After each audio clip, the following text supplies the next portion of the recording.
Every year I know we gonna go hard. We been that team ever since Bart started. All my cheese heads go pack go. Ain't showing no mercy, cutting no slack, no. I ain't a bad sport and I'll even wish you good luck. Only thing I will. Good evening. Welcome into Lombardi's Legends podcast. And I am Wags. Joining me as always here on a Thursday night is Dane. And we will be up and running here on the Instagram live feed in a moment. But folks, if you are joining us live, Facebook, YouTube, and Twitter/X. So all of those platforms this evening, or if you're listening later, we appreciate you. So go ahead and throw stuff up in whatever live stream chat room you're in, and we'll get things started tonight. But Dane, I got to tell you, I'm feeling a little bit sheepish because I'm in a little bit of a quandary. I think that I might be partly responsible for the Packers' poor performance this last week. And I know I'm not sure if I should disclose this to you and to the rest of our listeners, because I'm afraid that I might become the new scapegoat. And so I'm not sure what to do, but Dane, what do you think? Should I explain what happened and we can let all of you judge for yourself if it's Wags or if Joe Barry is still public on enemy number one on the hit list right now? I mean, folks, I have to be totally honest. I have no idea what Wag's about to say. I want to hear it. What is going on? What did you do? Did you break the Packers? There's a couple of things actually, and so Dane, it started last Friday. So real quick, as we're going, you're actually live on your Insta and not Lombardi's Legends Insta. So we better end that. We got to end that, and we're get that figured out. So I apologize for that, Dane. We'll get that corrected. But as we pull that up, we're just going to do a little Wag story time, and I'll explain what's going on. And so folks that are live on Instagram, Dane's going to be joining there in a minute. So I apologize for that mix up, but yeah, I think I might have some partial responsibility here for the Packers' poor performance on Monday night and the fact that they were playing so well. And then all of a sudden things kind of just went sour last week. And so Dane, it started last Friday. I got to be honest with you. I hired 2 people at work, which is great. Great. Yeah. But both of the people I hired are Dallas Cowboy fans. And this, I know, Dane, I know, and I'm excited about both of them, but like this, I didn't think this was going to be a problem. I really didn't. But then I compounded it. I didn't openly cheer for the Cowboys to win on Sunday night, but I admit I kind of wanted them to win because I don't want the Eagles to be the number 1 seed if the Packers are going to make the playoffs. I would really rather the 49ers be the number 1 seed. And it was kind of a dumb thing to do. I realized, Dane, I feel like I've caused a cosmic imbalance. And I'm not really sure what to do with myself, but I only compounded it even further because I'm going to hold this up. My niece made me a lucky Packer wristband on Thanksgiving and gave it to me. And I wore it, and we know what happened on Thanksgiving Day. The Packers played phenomenally and beat the Lions in Detroit. So then I faithfully wore this the following week, and we know what happened then. The Packers defeated the Chiefs on Sunday Night Football, and I made a mistake, and I realized after that on Monday night, the wristband was sitting on my counter in the kitchen. I wasn't wearing the wristband. It had been so much good luck. So Dane, I it's like a double whammy here, and I'm really not sure what to say to defend myself. But can you make me feel better? Like, am I Am I overreacting? How can I correct this? We need to do some damage control here. And I would really feel better if you and our fellow Packer fans and listeners could unburden me of this guilt that I'm feeling, that I'm somehow responsible for shifting things cosmically against the Packers after we had so much going for us.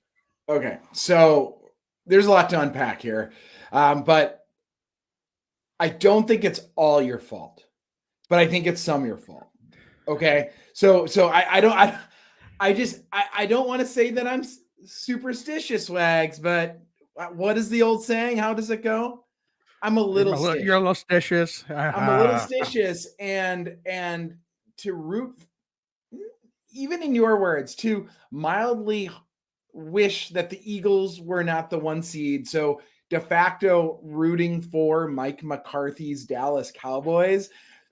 It makes my stomach grumble, but I get it, because listen, the other week we posted something. I said, "Go Bears?" ? When they were playing against the so there's some of that. So I can't get too mad. But your niece giving you the good luck charm, Wags. Here's the deal: you've got to wear that every game going forward. That's the biggest piece to this in my eyes, is that stays on. I don't care what's going on. You hold on to that thing like it's like you're Harrison Ford chasing down the Holy Grail and running with a rock chasing you. You hang on to that thing. That's where my brain's at right now. But the reason I say it's only part your fault is because you were not the defensive coordinator on Monday night, and that's where I'm throwing a lot more blame. Is your name's not Joe.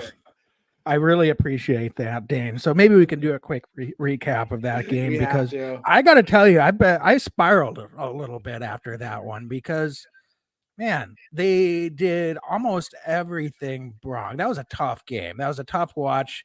And I think the coaching staff was pretty upset. Coach LaFleur was angry. I think the players were pretty upset.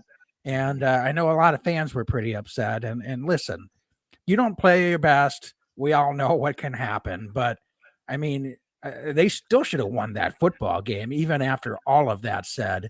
And I think that's the most frustrating thing is, folks, I know the New York Giants have won 3 games in a row, and they're technically only 1 game behind the Packers in the 1-loss column.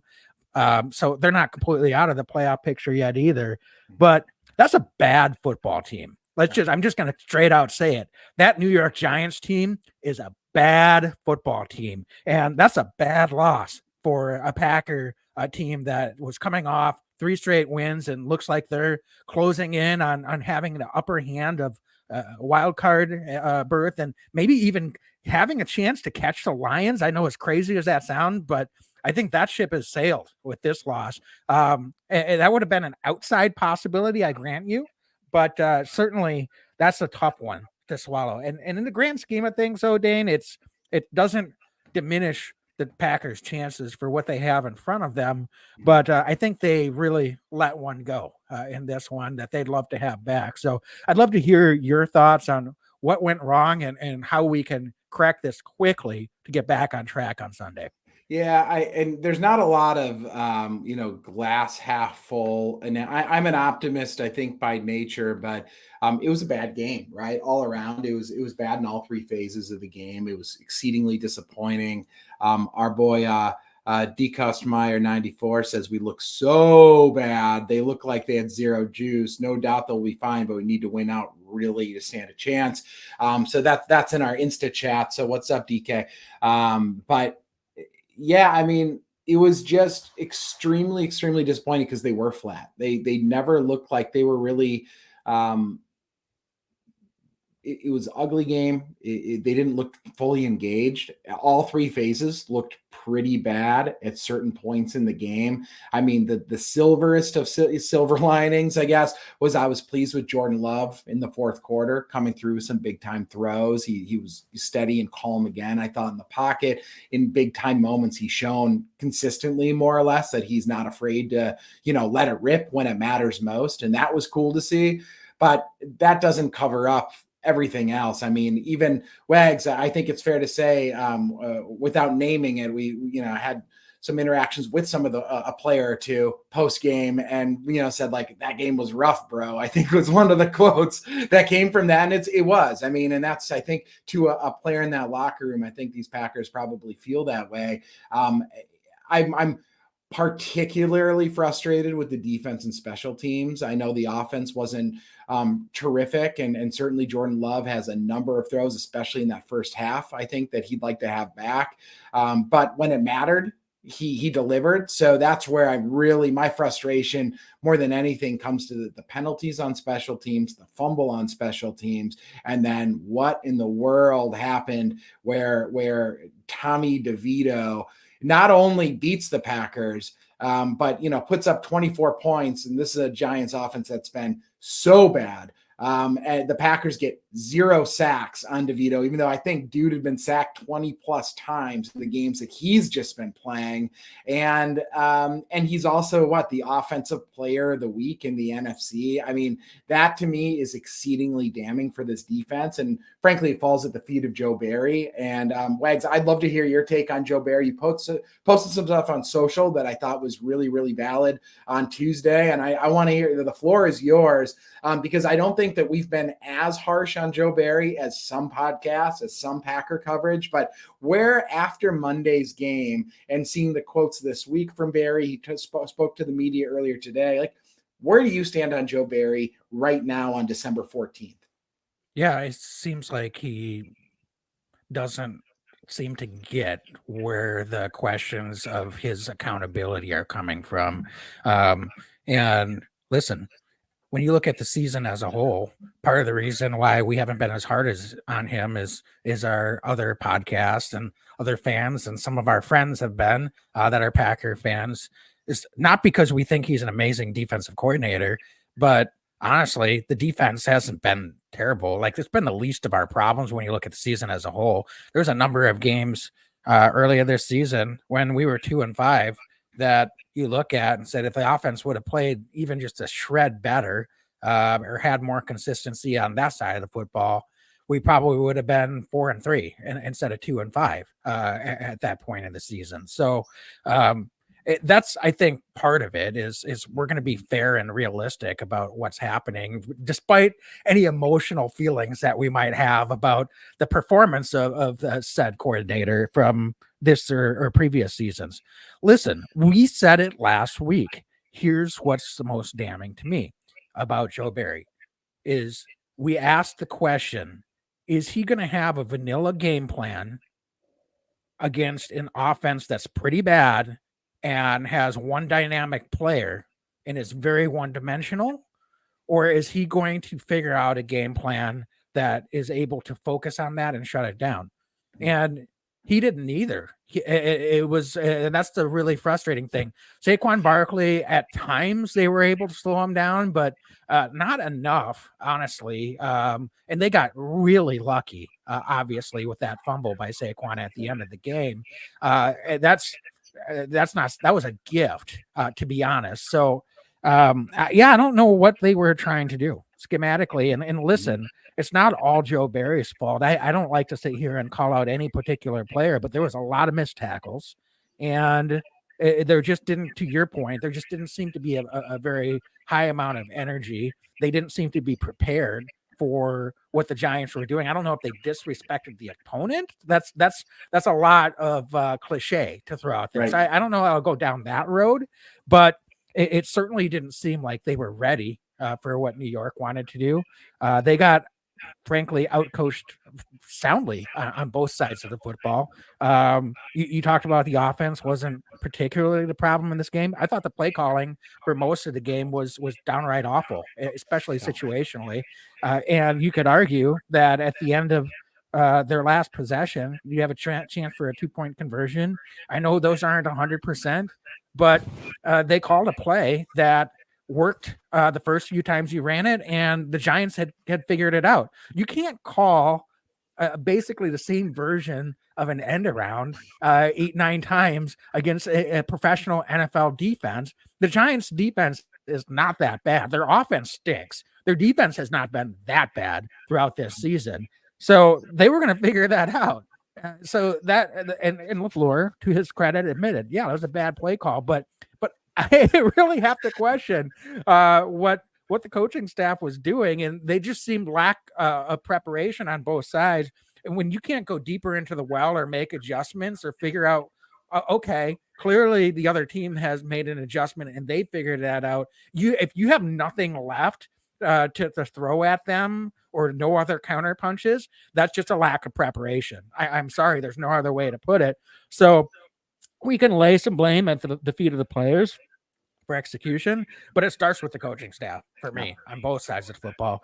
It was bad. It was very bad on defense, but it was real bad on offense. And I know we don't give Coach Bisaccia a lot of criticism either on this podcast, but that was a mess on special teams. And quietly, special teams has not been all that great this year under Coach Bisaccia. So it all came together on a perfect storm against a bad football team in the New York Giants. And I think that's what really upset me the most and made it hardest to accept the fact that they weren't able to come through. Wags, the jet sweep of Matt LaFleur Mike McCarthy's old pitch play. Like, it feels like it's the same thing where it's like, we know it's not going to work. Yeah, it's great. It worked for Jaden Reed once. That's amazing. But I haven't seen this many jet sweeps in a game since like Wisconsin Badgers Big Ten championship game, like against Nebraska or Ohio State, like 8 years ago, right? Like, it doesn't make sense how many times they did it. I jokingly looked at my wife watching the game in the fourth quarter, and I said, when the Packers, when J Love connected with Malik Heath for that touchdown, and that touchdown was awesome, by the way, from Malik Heath. I looked at my wife and totally tongue in cheek said, "Oh, watch, we're gonna do it. We're gonna do another sweep with Jaden Reed." And my wife laughed, and then look what happens. And I was like, "Are you like?" I feel like I'm in a bizarro world that's what happened there. So I don't understand the thought process to just keep going back to the well when the well was clearly dry. And also when Jordan Love in the fourth quarter was heating up, right? Like I just don't and listen, hindsight's 2020. And if they do something else that doesn't work, everybody's going to pile on. But the reality is that jet sweep wasn't working. It kept not working. And it would have been nice to put the ball in the hands of the hot hand at the moment, in my opinion, which would have been Jordan Love. Go ahead, Wags. Well, yeah, that was the one play that getting all the headlines right now. But there were several other situations that some similar poor play calls really put them out of position to be able to continue to get down the football field or get a chance to get points. Think about earlier in the second half. I think right at the beginning of the fourth quarter was when Carlson missed the field goal, and honestly, that was a drive that looked like they were going down to punch the ball into the end zone, and all of a sudden they start going backwards as soon as they get down close to the red zone. So yeah, they got to be better. Obviously, it worked the first time on the touchdown for in the first quarter. It worked on the first play of the offensive play of the third quarter. So they gained chunk yards and got a couple of big plays out of it, but you don't need to get 4 or 5 instances of it not working to realize that you have to make a change or adjustment. And okay, they've seen that enough times. This isn't PUA football where you're just going to be able to run a play 10 times and the other defense is going to be clueless about how to stop it, or you're just so much more talented or faster than the other team and can just outrun everybody. So yeah, that's frustrating too. But Dane, I could belabor that all night. Yeah, this is really on the feet of the coaching staff. To me, 90% of it. There was some poor execution. You said Jordan Love did not have his best football game, especially for the first 3 quarters. He was actually downright pretty bad for the first few quarters, based on what we had been seeing in the previous 4 or 5 weeks from Jordan Love. So, but that can happen. Sometimes guys don't have their best performance. We saw some other individuals that didn't have their best performance. I'm not sure what happened on the defensive front with our D-line and edge rushers. Seemed like we were getting some pressure, but there was just no contain, no no lane discipline, and Tommy DeVito looked like prime Mike Vick out there, just running around, getting chunk yards, escaping everything that was happening around him in the pocket, to the point, Dane, that honestly it started to look like they were designing play calls for him to run at some certain points of the second half. And so, yeah, that was all around very, very frustrating game. But Dane, do you have anything else to say on that? We could just sit here and rant and rave about that one all night. I just want to read some of these great comments. What up on Insta Live? We're across Facebook, Twitter, Insta, YouTube. But Ghost Blue says we need better run defense. It's been a problem for too many years. And was also agreeing with you quite a bit, Wags, on some of your comments. DK was talking about Tommy Cutlets look like Joe Montana out there. And Amanda, Miss Amanda Marie, what's up? Amanda says agreed, and was agreeing with you, Wag. So, it's a tough one, but the good thing about the NFL, the tough thing about the NFL is that there's only so many games, right? We're already in week 15, but the good news is you got to move on fast. You have to have a short memory in this league. And that's why all of a sudden, the Packers right now, they have a really disappointing loss, but the playoff positioning didn't really get impacted, as you mentioned. And Wags, all of a sudden, we're heading back home to Lambeau Field. We got a game at noon on Sunday, and the 6-7 Tampa Bay Buccaneers are coming into Lambeau against the 6-7 Green Bay Packers. And Wags, this could be a really enjoyable matchup, I think, for this Packers team. But, yes, a lot to be said about how poor the Packers played New York, but you got to turn around now, right? Learn from our mistakes. It's a short week, and we got to get back to work. And, I think it starts at Lambeau. And let's rephrase it and think about, instead of going, man, that's a disappointing loss, how about we start thinking about, wouldn't it be nice to win, what would it be?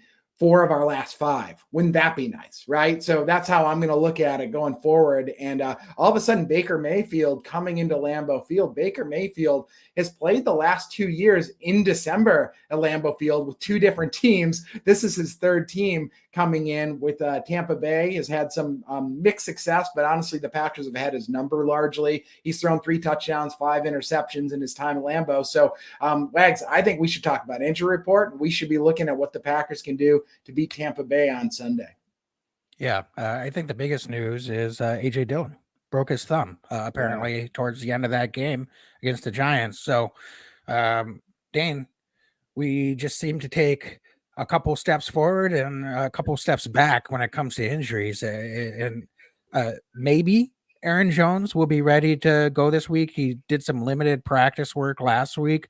Perhaps that was some ramp up opportunity. So we'll see how he's feeling as we get closer to the game on Sunday. I know last week on Friday, he said that he feels like he's getting close. So we did not think he was going to play last week, but that's something to keep an eye on. I don't think they're going to rush him back simply for the fact that A.J. Dillon is now potentially going to miss some time. I would imagine that he's going to have a heavy cast, but I don't know. I'd be surprised if A.J. Dillon is able to go out there this week, or if that's not at least maybe a 2-week injury before that, swelling goes down and enough healing has happened that they'll feel comfortable, even with a cast, going out there. And to be honest with you, cold weather game in Lambeau, not having grip strength in both hands, it can be a factor as well. So I don't want to just brush this aside and say, let's get that cast on. That's a tough thing to ask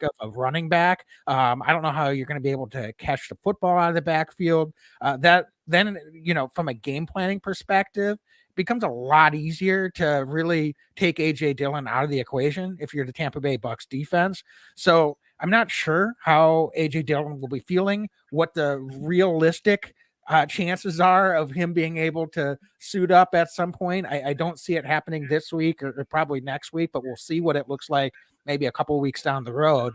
But Dane, impact of this injury potentially for A.J. Dillon, and this is the time of the year we really need him versus weighing that against the potential return of Aaron Jones.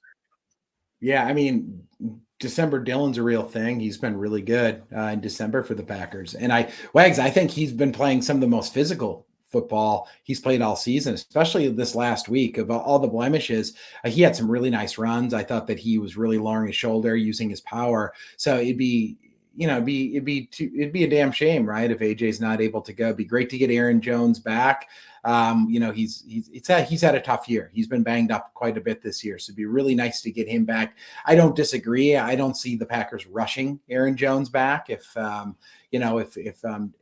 unable to go. But then what are we looking at? We're going to be looking at Patrick Taylor, who I thought looked very good outside of the mental mistake, but physically, right, playing the game, thought he looked really, really good. And then Kenyon Drake, who's been in Green Bay for a cup of coffee, and he was active last week after being elevated from practice squad. Very likely either way, that dude's coming back. Emmanuel Wilson's still hurt. So maybe Merriweather, also on the practice squad, gets called up as well. But this is all of a sudden it becomes a pretty thin depth chart, right, after Patrick Taylor, because Kenyon Drake's had a lot of success in the National Football League, but he hasn't been in Green Bay very long at all. And I think that would really limit the playbook for him. So I think that you're right, that's probably the most glaring injury. And especially I was a little jarred when I saw it was AJ Dillon, because, he played the entire game, right? So I didn't know that he was banged up. And only afterwards we found that out. It doesn't look like Christian Watson is going to go again, but maybe the good news here, Wags, is it looked like both Jaden Reed and Dontavian Wicks both were back out there in a limited fashion today. Really, really encouraged with Wicks. It sounded, like a high ankle injury is what we heard after the game. And I was like, those can last a while. But it's promising if he's already out there trying to move around on Thursday ahead of that game. And then we know how impactful Jaden Reed has been for this offense. Your boy, Jaden Reed, he's been just tremendous for this Packers offense, explosive player with the ball in his hands. Are there other guys that stick out on this Packers injury front, Wags? Positive, negative going into Sunday? Yeah, I think it'll be interesting to see what happens, obviously, with all the guys you mentioned. Elton Jenkins was a DNP today as we're recording this on Thursday night, but same thing last week. I'm guessing it's just trying to manage more of kind of late season and just giving him more of a day off today. We'll wait and see if anything changes or there's something different going on with Elton Jenkins, but I don't think that's going to be a cause for any major concern. I think the other thing to be watching is the defensive back group. We've got Darnell Savage has gotten banged up both of the last 2 weeks. Now he was able to go out there and start the game this last Monday, but I don't know if he's going to be able to go. He's clearly battling through, but didn't play his best football last week, even before he got hurt. So that's going to be an interesting thing too, how they want to handle that situation. Well, and Wags, can I chime in on that? Because I'm just going to put my name on it. Like, I'm not losing sleep over Rudy Ford, Jonathan Owens safety group. I think that those two have played the most consistent football out of the safety group this season. Rudy's back healthy. Jonathan Owens limited in practice, but he's going to go. He's been questionable the last couple of weeks. My view, he's going to play again this week. I think that those two, quite frankly, are the most consistent guys and are going to give the Packers defense the best possibility to win the ball game. So I'm just going to go out on a limb and say that right now.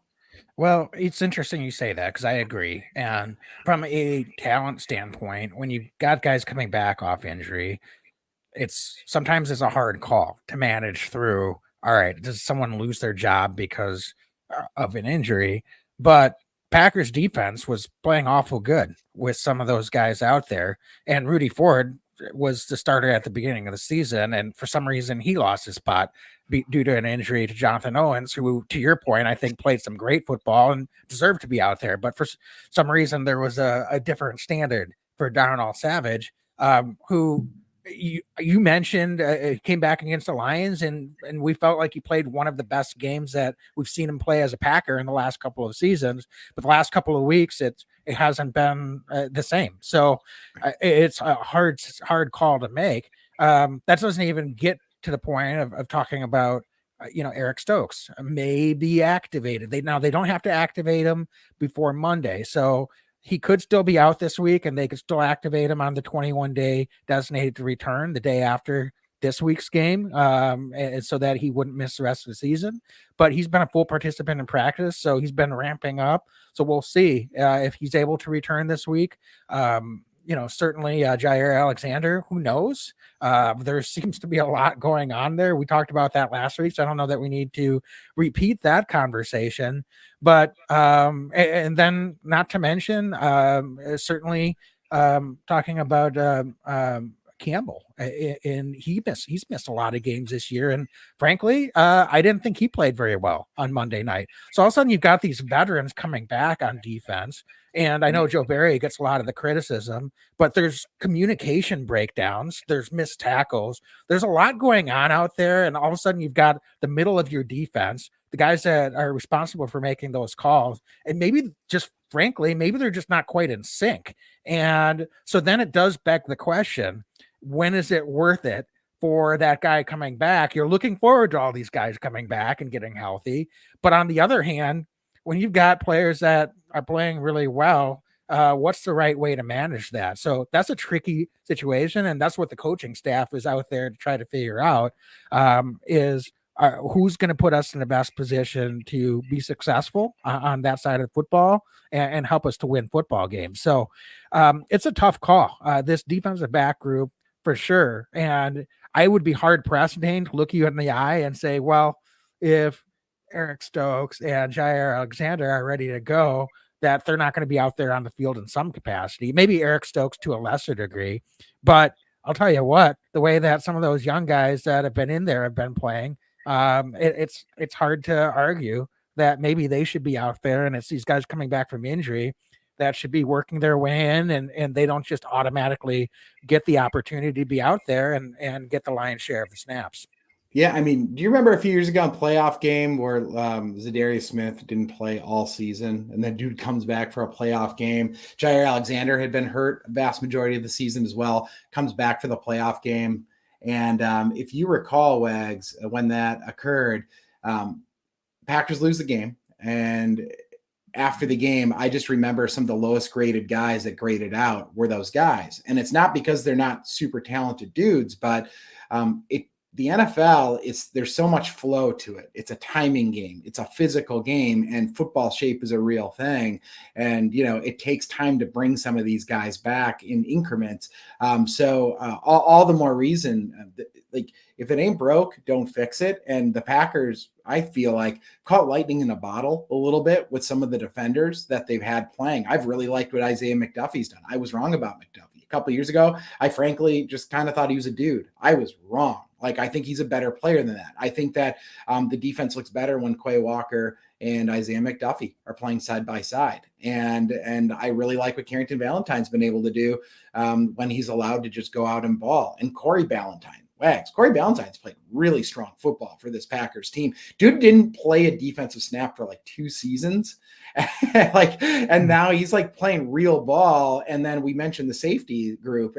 So all that goes to, yes, it's up to the coaching staff to make these determinations, decide what makes the most sense. But I'm using not only the eye test, but also some past history and metrics from what we've seen in past seasons that my gut tells me, let's go with the hot hand. And when the hot hand no longer is hot, that's when we need to work some of these other guys back in. I get that everybody wants to get the guys back out there, of course, but there's more nuance to it than that. So I'm hopeful going into this week. Of course, we want to see everybody get healthy, but honestly, even if Darnell Savage, I'm going to pick him out, is a healthy, I'm fine if he's a healthy scratch from the starting lineup and we start the other guys, just because I think the other 2 guys have performed more consistently, and we need consistency out of the guys in the back end of this defense. Dane, how can we get the defensive front back on track this week after they really struggled? And by the way, Giants still the most sacked team in the NFL by over 10 sacks. I just want to mention that. And there's only 6 teams that have half as many sacks given up as the Giants do, but we got 0. So just kind of want to ask you, Dane, how do we get this group back on track? And after honestly, almost an inexcusable performance on Monday night. Makes me so mad. I mean, just hearing that, and almost as mad as hearing Joe Barry's response when asked that question, what happened, and his response was basically, "Oh, I was surprised by it." That's not a response in my eyes from a defensive coordinator. I'm paraphrasing, of course, but my goodness, that was frustrating. I think that that's where adjustments need to come into play, and we can't just sit back and be passive.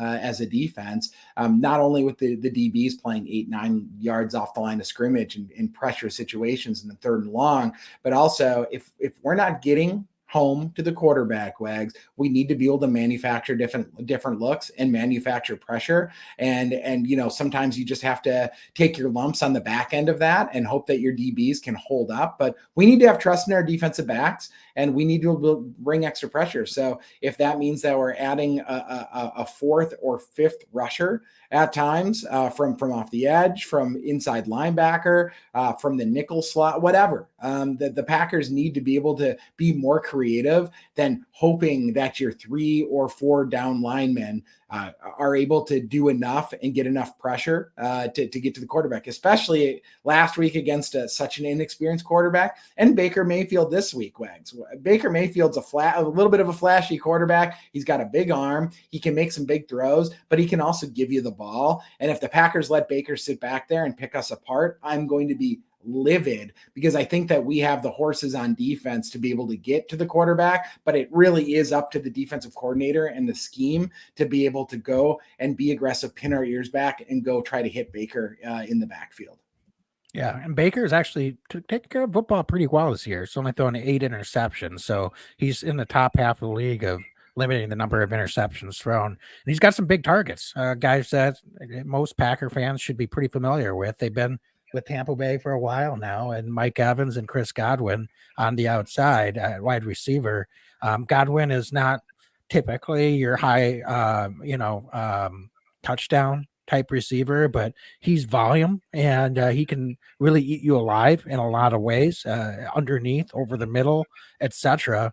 Mike Evans is your field stretcher. So those two guys complement each other very well. Evans started the season hot, hasn't maybe necessarily been quite as much on a tear recently, but he's had some really good performances at Lambeau over the years. Mm-hmm. And so when you put that together, this is going to be a tough matchup for our secondary. And so I'm kind of curious to see what do you think the Packers can do to try to slow down this passing attack of Tampa Bay that I think maybe is a little bit quietly underrated based on what they've been able to do so far this season. Mm-hmm. Wags, who sticks out from this Tampa Bay injury report? I just said Mike Evans, Chris Godwin. I think those are two really good receivers. Do you disagree, or like where's your thought process? No, I'm looking at it. I mean, Mike Evans, I think, really good. I actually, I think that Godwin is the guy that I'm really circling this week, out of those two, because I think that's a really astute observation. I think that he's a guy that could probably, coming off of a week with Keyshawn Nixon that had some trouble in the slot, I think that Godwin could be pretty problematic for this Packers defense in certain stretches. So that's really the guy that I'm looking at, that I think that I'm circling it and very curious if he's going to be able to go. It seems like he got hurt at some point in the game this last week. Couldn't pinpoint exactly where it was. But if he's unable to go, I think it greatly limits this Tampa offense. Not necessarily from a big play perspective, although he has the ability to do that, but also is kind of just a chain mover. He and Evans have that ability, I think, to play inside the 10s, so to speak, and really move the chains, but also can break loose there. But without him there, Wags, I think it opens up Baker Mayfield to losing one of his major security blankets. I don't see the tight end group for Tampa Bay being particularly menacing there. Their running back group, Rachaad White, but really it does come down to those wide receivers, and without Godwin potentially, my goodness, I do think it limits them, and that's, Wags, even more reason that's where I think that this Packers defense could really crank up the pressure on Baker Mayfield. And that's really where I want to see them get after him, is if he doesn't have those weapons there, because anybody can beat you week to week in the NFL. But my goodness, some of these guys have the ability to do it a lot more frequently than some of the names that are not Godwin or Mike Evans. So that's kind of what I'm circling and kind of holding my breath, to be honest with you, because these are different Packer and Tampa Bay teams. But I think this is a Tampa Bay team that can easily come in Lambeau Field and beat the Packers if the Packers aren't prepared. And so being able to limit the number of weapons that they have and matching our talent with theirs, I think could be fruitful for this Packers defense. Okay. Well, how do you think they're going to do that? I guess that was the question. Yeah. So I'll take a crack on that. Let you think about that a little bit. So folks, Tampa Bay's got the worst run offense in the NFL. So Packers run defense has not been very good. They've had a couple good games. Frankly, they played pretty well against some of the worst rush offenses that they faced. So maybe this is a week that all of a sudden we get fooled into thinking that the Packers rush defense is solid again. But it better be because Tampa Bay does not have a single rush over 40 yards this season. They've only got 3 rushes over 20 yards, so no explosiveness whatsoever in the rushing attacks. And on a yards per carry basis, by far the worst offensive team running the football in the NFL. So it's going to be big plays from Baker Mayfield to Godwin and Evans. That's how they've been successful offensively. And frankly, Packers have not played all that great against the NFC South opponents that they played so far. Certainly the Falcons and Desmond Ridder with the fourth quarter comeback early in the season in week 3, and the Saints a couple weeks later. The Packers won that game, but they looked atrocious for most of the game and made an awesome comeback in the fourth quarter. But barely won that game. So right now, Tampa Bay's leading that division. It's all kind of knotted up and it's a mess. All those teams probably on paper are pretty similar to who the Packers are. Packers are 6-7. In the immortal words of, I can't believe I'm quoting him, but a certain former Vikings coach, we are who they think they are. I'm paraphrasing. It's a little bit different and making it more active. But the Packers are going to have to be able to figure out a way to disrupt this passing attack of Tampa Bay, because I don't think they're good enough to come in here, despite some of the struggles Packers have stopping the run. I don't think the Tampa Bay is going to be able to be good enough to come in and turn it on and really run all over this Packer defense, especially after the performance on Monday night. I think these guys are going to be really looking to have a turnaround performance this week. So I expect the guys up front to have their full attention and play a much better football game. The question for me, Dane, is how can we stop Mike Evans and Chris Godwin? Because that's going to be the biggest key for this defense, being able to put Packers in a position that they're limiting the number of points that are up on the Tampa Bay side, because we've seen it before. They're able to get volume, as you said. Both of them can get volume underneath and over the top. And so it just comes down to that for me in this game. Similar to last week, it was all about one guy and Saquon Barkley, and they couldn't figure that out, and that opened up a whole lot of extra stuff that shouldn't have happened for the Giants. So now this week, my real focus is those two guys, Chris Godwin, Mike Evans. What can we do to try to disrupt that and slow them down? Well, first of all, I want to point out that not only are you talking about at the top of the podcast, the hiring a Cowboys fans, but and also cheering for, or excuse me, what was it? What fans are they? The Cowboy fans? But now you're quoting former Minnesota Viking head coaches in this podcast. What is going on this holiday season, Wags? I'm losing my mind or what? But I'll tell you what, Wags. Here's the deal. And it's some chatter's gone on our Insta chat. We're streaming everywhere tonight, but Amanda mentioned our streaming chat about somebody getting going outside of Rashawn Gary in the pass rush.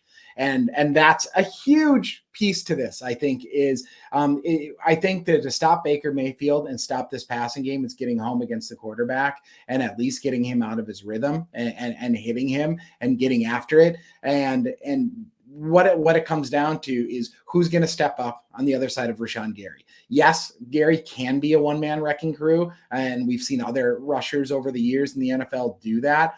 However, it sure is a heck of a lot easier when you've got, somebody on the other side of you also getting some pressure where they can then start to scoot over, some assistance. So they're not double teaming Rashawn Gary on pretty much every snap. So, and that's not just individualizing individual players, but also it goes back to Joe Barry's defensive scheme. Can we please try to help Rashawn Gary in this pass rush out by sending somebody else? Because you've done a good job on this podcast over the years with Joe Barry. When you talk about Barry and you look at just on paper the blitz, percentage of blitzing that goes on across the National Football League. The Packers aren't at the bottom of that because technically they blitz a fair amount, but what they do is then they drop somebody that you would think would be rushing the passer back into coverage. That's how we see Preston Smith at times covering wide receivers or tight ends or running backs or, frankly, guys that he shouldn't be covering. So what I'd like to see, Wags, to get after Baker Mayfield and to answer your question, is to take away the wide receiver. It's to get to the quarterback. Baker Mayfield is not the most athletic quarterback. He's not going to crush you with his legs consistently. So how do we get that pass rush? And it's got to be up to Joe Barry and somebody else, whether it's Enigbari, whether it's Luke Van Ness, Preston Smith. Somebody's got to get to the quarterback more consistently, and also somebody like a Kenny Clark, right? Somebody else kind of up the inside or the interior of this defensive line. It's exceedingly important that we do that, because honestly, I don't have a ton of faith that Joe Barry is going to embolden some of the defensive backs to, jam guys at the line of scrimmage and be aggressive and lean in on these receivers. And Barry is so concerned at times, or not at times, all the time, it seems, of not giving up the big play, that it's almost like he's afraid for this defense to make a play. And that's what drives me bonkers about this. So I would love to see this week, Wags, really being able to embolden these pass rushers to go get after the quarterback, send the extra man. If you get beat a couple times, so be it, but be aggressive and show Tampa Bay and show Baker Mayfield that we're not afraid to come after him. Yeah, and I mean, I think you're hitting the nail on the head. Thing about Mike Evans as a vertical threat is those are plays that take a while to develop potentially. And so that's where getting after Baker Mayfield early can be disruptive. I think the other thing is, and if Godwin can't go, that's one thing, but is Devondre Campbell, if Quay Walker is able to go this week, or if it's McDuffie, whoever's out there at the linebacker position, they really need to have their head on a swivel and understand where Godwin is, or whoever that receiver is that's in the slot position. They're not the primary guy covering them, but they've got to have the right amount of depth. They've got to read. They've got to know where those guys are going to be on the football field, because that's where Baker Mayfield's eyes are going to go when Packers do bring pressure, or if they are able to get pressure with four guys up front. He knows he's got Evans deep, and he's got some of these other guys, his tight ends. Godwin is the main guy though. And you can't cover him with just Keyshawn Nixon. And I think Keyshawn Nixon's had some good games. Last week was not one of them. So I expect him to bounce back, but he can't cover a guy of Chris Godwin's caliber consistently without Godwin winning a number of those matchups. So it's really incumbent on those guys in the middle that, they're not lining up across from Godwin and trying to drape him and take him out of the pass game. But if they're getting in lanes and reading where he's going to be on the football field, it's de facto double covering him in some ways. And that makes those opportunities to be able to get rid of the football to him underneath few and far in between. And if you're lucky, maybe you have some opportunities for some takeaways in those situations as well. So that's, I think, how we would draw it up there. I think, Dane, we did it. We just collaborated. Yeah. That's our game plan on how to slow down and stop impact players on the offensive side of the opponent. Joe Barry, you're welcome. You're welcome to take notes and implement whatever you'd like. I know it's easier said than done, but then it's really about drawing that up and letting these guys get out there and execute. But Dane, I will be pulling my hair out if we just single-handedly let them win some of those matchups. They're getting one-on-one coverage. We're rushing 3 or 4 guys, Baker has all day to throw, and he's just picking us apart because we're not, doing anything to force the issue. So, I hope I'm doing some type of Jedi mind trick, like anti talking it into existence right now, because I'm afraid what we've seen from Coach Barry is that sometimes that's just what happens, and unfortunately, we feel like we're getting conditioned to that. So this is not the week for Coach Barry to listen to us if he wants us to give him some tacit support.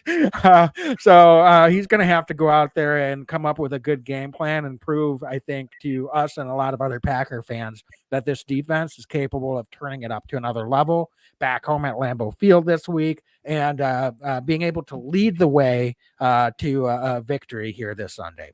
And speaking of defense, Buccaneers defense, Wags, huge guy that has not practiced yet this week for them is Vita Vea, who has played really good ball against the Packers in seasons past. Talk about the limited injury running back for the Packers, but Vita Vea potentially being unable to go for Tampa Bay would be really, really big, I think, for this Packers team, as would the questionable and has not practiced yet this week of starting safety Ryan Neal and Carlton Davis, right? I mean, so that's big that a couple of starting DBs potentially don't go this week, and Vita Vea. And I'll tell you what, Wags, if Vea is unable to go, Green Bay offensively, whether A.J. Dillon does or doesn't go, Aaron Jones does or doesn't go. There's been a couple weeks there where we said, hey, let Jordan Love rip it. And I believe that. I truly do. But also, if Vea's not in there, I think we have the ability to establish the run against this Tampa Bay Buccaneers defense. I really do. And that doesn't, I'm not saying that they're going to run it 25 times, Green Bay. But what I'm saying is, Vea at times has been a vacuum along the interior of that offensive line, against the interior of the Packer offensive line. I think this Packers O-line could really do some damage against some of the backups there against that Tampa Bay has. But also I see some real holes in the defensive backs where Jordan Love could see some opportunity even with Christian Watson there. So all of that to say, what's the approach this week? Because I was really pleased a few weeks ago, Wags, a lot of our offensive X factors were guys that landed, had some really good games. We said, Jordan, let it rip. Packers allowed took the training wheels, so to speak, off Jordan Love, and he's had some massive success during that time frame. So this week, how would you, Coach Wags, go into this against Tampa Bay?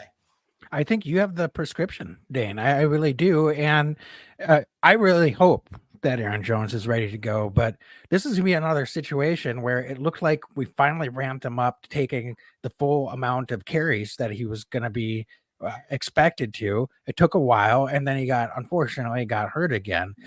So I don't expect him to come out, to your point, and carry the ball or get 20 touches this week if he is able to go.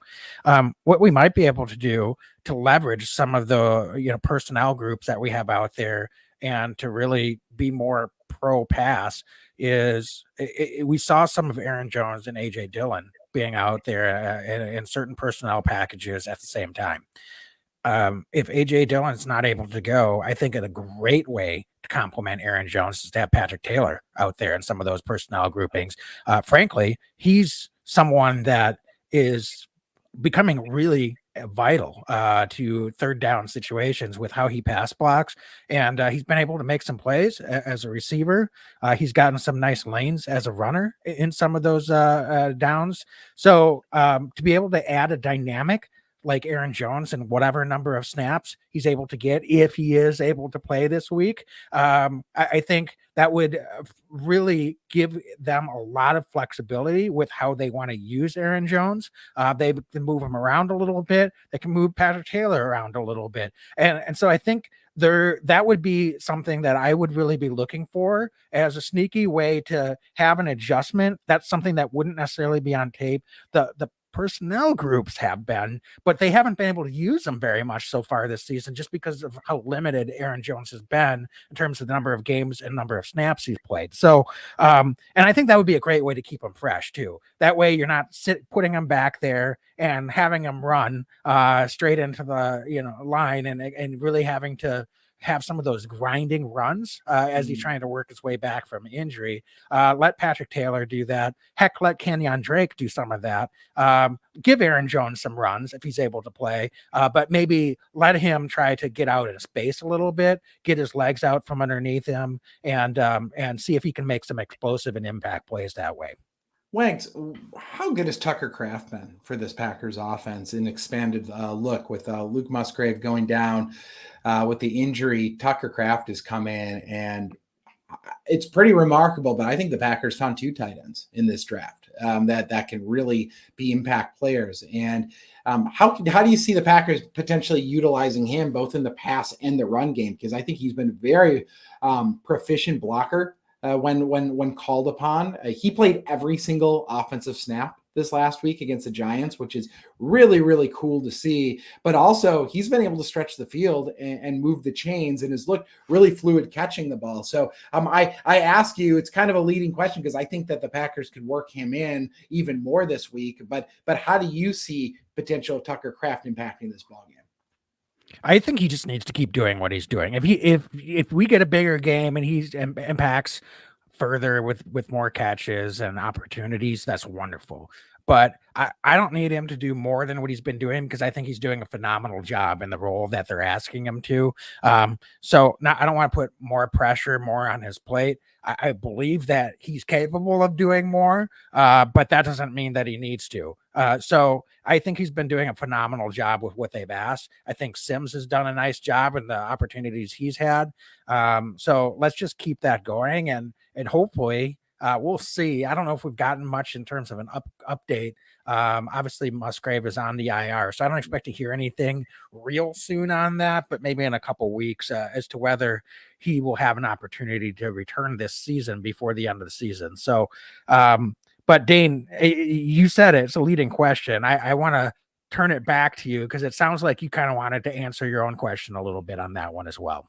Well, I'll tell you what. I mean, I look at him. I love the physicality that he brings, and we talk about when we talk about Patrick Taylor, we talk about potential of Aaron Jones or these running game and setting the tone.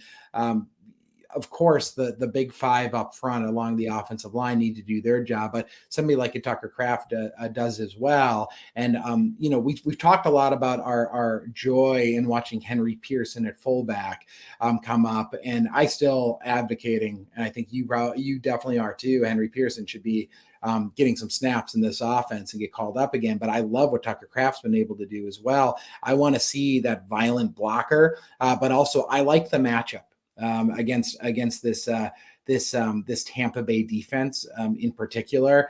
I look at it, and Devin White's a really good linebacker. He's a tackle machine, but I think where he can get eaten up is sometimes in those intermediate pass plays. And this is where I think if Devin White's able to go, he's on the injury list right now. I really like his matchup, Tucker Kraft's matchup there. I would like to see him continue to get out and be a lead blocker in space, but also as kind of an out route, kind of a safety blanket for Jordan Love. Jordan has done, I think, a really good job of really seeing the entire field.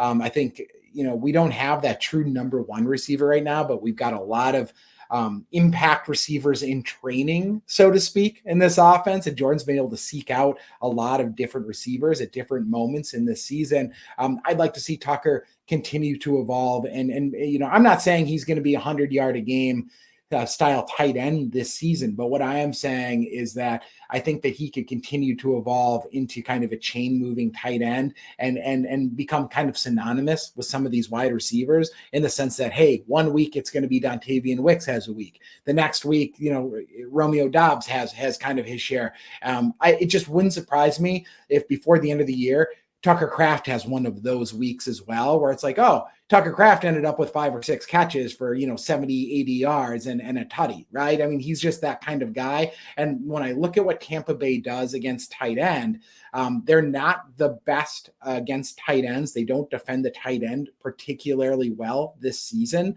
And I think that because of that, and that's, judging on paper, judging how other tight ends have done against them. And I think that this is the week where Tucker Kraft could maybe expand slightly and have a bigger week than maybe the last couple of weeks in the catch department. All right, fantastic. Dane, I think we're probably about ready to get to X Factors and score prediction. But before we do that, got a couple more comments in the chat. It sounds like a few of our listeners are indeed ready to move on from some coaches.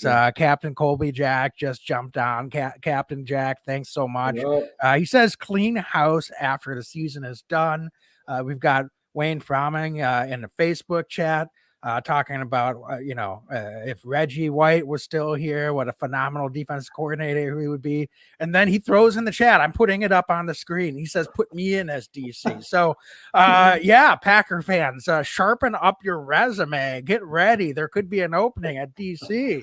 Can we cure this problem that's been ailing us for years? So, Dane, I mean, I think we joke, but there's got to be improvement, no doubt about that. So can we get that this week, folks? Throw in your score predictions into whatever chat you're in right now. We'll get to those in a minute. Well, Wags, I love this already. Those that are listening on our podcast and aren't following on social media, I love some of the folks that track us every week when we go live. Before we've even gotten to our Leap X Factors, folks are dropping their score predictions in the chat. Y'all know the drill. We love you for that. That's so cool. Yeah, absolutely. So let's get to it. Our Leap Vodka X Factors and score predictions of the week. And Dane, I can't wait until we have our Leap cocktail drink videos ready. We got together last weekend, so we'll have some of those ready to share with folks. But for this week, we're just going to talk a little bit more about Leap Vodka. So many delicious drinks that you can make before, during, and after Packer game day. It really just makes that go so much better. So, folks, check out Leap Vodka and get it anywhere in Wisconsin today. So, all right, Dan, I'm going to let you go first. X Factors. I'll even let you choose whichever side of football you want. I'm risking that you're going to take my X Factor yet again this week, but I don't think you're going to. So go right ahead. I give you the floor. Did you say offense or defense, or did you forgive me? Either one. Either one. Okay. You choose. You choose which side you want to start with. I'm going offense. I'm going with Patrick Taylor, running back, is going to be my Leap Vodka X Factor on offense. We talked about the injuries ad nauseum this week at running game. Patrick has really worked his way in and involved himself in this offense. You mentioned, I couldn't agree more. He's become, frankly, a pretty critical piece to this offense, especially on third downs. He's going to clean up, I think, the mental mistake of getting out of bounds and kind of that 2-minute drill. But that's something that's easily correctable. He's a talented young guy out there. Love his game. He's an all-around back, Wags. We put it on social last week during the game. He's just a pro running back. I don't know how else to put it. He's a pro. This is a big week, I think, for this Packers offense. Let's get back on track. I'd like to see Jordan Love, of course, be more sharp, but Patrick Taylor is going to be important and critical potentially if the Packers are going to set the tone running the ball and open up the pass game a little bit. So for those reasons, Patrick Taylor is going to be my Leap Vodka X Factor on offense for week 15.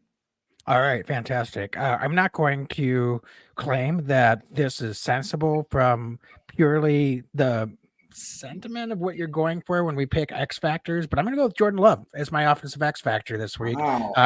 I think he's really due for a bounce back, and honestly, if he's able to do that, it could be a big week again for this Packer offense. What we've seen from him before last week is he's been out there, he's been aggressive, he's been accurate, he's been sharp, and we just didn't get that from him as a tone setter last week, to be quite honest with you. And I'm not going to kill him for it. As I said earlier in the podcast, quarterbacks, all players, they have great games. They have not so great games. Last week was a not so great game, unfortunately, for Jordan Love. But I think he can come out and be a tone setter, be aggressive, and get this offense back on track this week. So that might be a slight cop out in the spirit of what we like to do with X Factors, to pick your starting quarterback as one of your guys. But I think it's important that Jordan Love has a big bounce back performance this week. And so that's why I'm picking him, from the respect of that's just going to set the tone. Let's go out there, take care of business. If Jordan's able to do that, I think we're going to come away with a good, strong outcome in terms of the margin of victory. If he struggles, this might be a little bit more of a grinded out, or we could be due for another week of disappointment. Yeah, it's totally valid. I think I appreciate that. I didn't expect the Jordan Love. You're right for Leap Vodka offense X factor this week, but you sold me on it, Wags. How about defense? Let's go right back to the well with you. This ain't no jet sweep here on the pod. The well is still plentiful. Wags, who you got as your Leap Vodka X factor on defense? Well, Dane, I am going completely off the board. And as you said earlier, I'm not superstitious, but I am quite stitious. And so, Wags with my bracelet is the X factor this week. It's the offsetting component to bad defensive coordinating from Joe Barry. I believe in all the players out there on the field, but as long as the lucky bracelet is on, and I'm not going to fail you folks this week, Wags and his lucky bracelet are going to be the defensive X factor. They're going to offset the bad juju from Coach Barry, and we're just going to get some turnovers, and we're going to do enough to get it done. And I'm going to give all the credit to the players. I'm sorry, but that's the way we got to do it. I'm taking accountability for my lack of focus last Monday night, and I do sincerely apologize to all of you out there. It's not going to happen again. I have no impact whatsoever on what's happening out there on the football field, but cosmically, we're going to get it done this week, and I'm going to offset Joe Barry. So I'm nominating myself and my lucky bracelet as the X factor on the defensive side of the ball, Dane. That's amazing. I love that. I think that's the first time an inanimate object has been our Leap defensive X factor. So that's awesome. I love that so much. I'm going to go with a veteran. I was so disappointed in a number of things, as so many fans were last week. On Monday, but one of the things was that it was veterans on the defensive side that I thought had kind of letdown games for this Packers team. And because of that, I'm going to go with a veteran at inside linebacker, Devondre Campbell, the all-pro inside linebacker is going to be my Leap Leap Vodka X Factor this week, because we need a big game out of him. Quay Walker, I thought, he's been injured. I think it's less likely he plays. I think he's limited this week, but still, either way, we need somebody in the middle to step up. I think Devondre Campbell has had a pretty tough year. He's battled injury. He's missed tackles. He's been, it looks, a step off a number of times. This is a week, Wags, where, with this run game, you mentioned let's stop the run and then beat Baker Mayfield with the big chunk plays, right? But you got to stop the run to do that first. And this is a week where Devondre Campbell, we need a rewind to a couple of years ago, Devondre Campbell, where he makes a big impact play after big impact play. We need that heart of the defense to have a big game. So it's a big week. It's cold weather at Lambeau Field. I don't remember the last time, Devondre's had kind of that impact forced fumble, right? That impact interception. This is a week where we need our veterans to lead this defense. So Devondre Campbell is going to be my Leap Vodka X Factor this week for all those reasons. I love that pick, and I mean that's a more honest pick to actually take a player, but I went off the board. I feel like we needed to reset things a little bit, Dane, so I'm not taking anything back. Score predictions. I'm just going to go right into it. I think the Packers put up 30. I'm going to score. I didn't get a follow through on my prediction that they would get 30 or more points last week, so I'm going to double down on it. And Dane, I've got the Packers taking care of business this week. I think they're going to have a nice bounce back performance. I think we're going to see a sharper performance from Jordan Love. I think this defense is going to be sharper. There's still room for improvement, but I think they're going to win the turnover battle. And I think the Packers come away with a solid win here this week, taking it 30-17 against Tampa Bay at home against Tampa Bay. So get back to 7-7 and give ourselves an opportunity to head to Carolina and hopefully play much better than we played against poor opponents, with an opportunity to get over 500 for one of the first times since the beginning of the season. Great. I'll take the win, and I would love to see 30 Wags. I haven't checked the weather at Lambeau Field for Sunday. I'm not sure what it's going to look like, how cold it's going to be, but I like that prediction. I'm going to read some predictions in the chat here too. It looks like Shadid says Green Bay 24, Tampa Bay 17. I like that. We've got John. He says the Pack 17-21. So I'm guessing 21 Packers, 17 Buccaneers. Kevin, I love the volleyball call out, women's volleyball, UW3, UT1. I like that prediction. Women's volleyball will be starting just actually started a little bit ago here. I'm looking at chat in the Insta line as well. I'm not sure if anybody else dropped score predictions, but Wags, I'm going to go 26-20 Green Bay Packers. It's going to be 2 6-7 teams. You mentioned we've had some difficulty against the NFC South so far this season. They've played us tough. I think it's going to be a tough game. I think it's going to be a close game. But I think that Jordan Love's going to be better. I think that he's going to air it out. I think he's going to have a nice game. I think this defense is going to play good enough to win. I think that they're going to win in spite of probably another poorly coached game from the defensive coordinator, but the Packers are going to win this game. I think they're the better team. And I do think that we're going to have better pressure on the quarterback and on Baker Mayfield this week. And John confirms he is picking the Pack to win. Thank you, John. That's what I thought. But for all those reasons, Wags, 26-20, it's going to be a nail biter. I think it's going to be close going into the fourth quarter, but the Packers, cold weather game at Lambeau Field, is going to take care of business, win another game, and we're going to have won 4 of our last 5, which I'll take that. We got to win out to make the playoffs. Yeah. I think if either of our predictions come true, we'll be happy with that. All that matters is getting that win at this point of the season, especially. So, folks, I think that's going to do it for us tonight.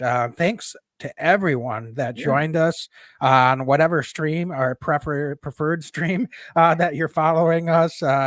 Thanks for all the engagement. Really appreciate that.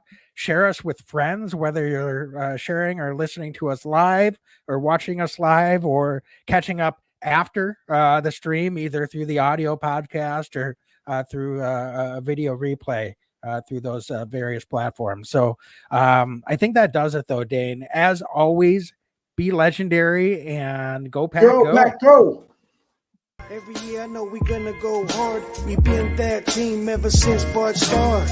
All my cheese heads go Pack go. Ain't show with no mercy, cutting no slack, no. I ain't a bad sport and I'll even wish you good luck.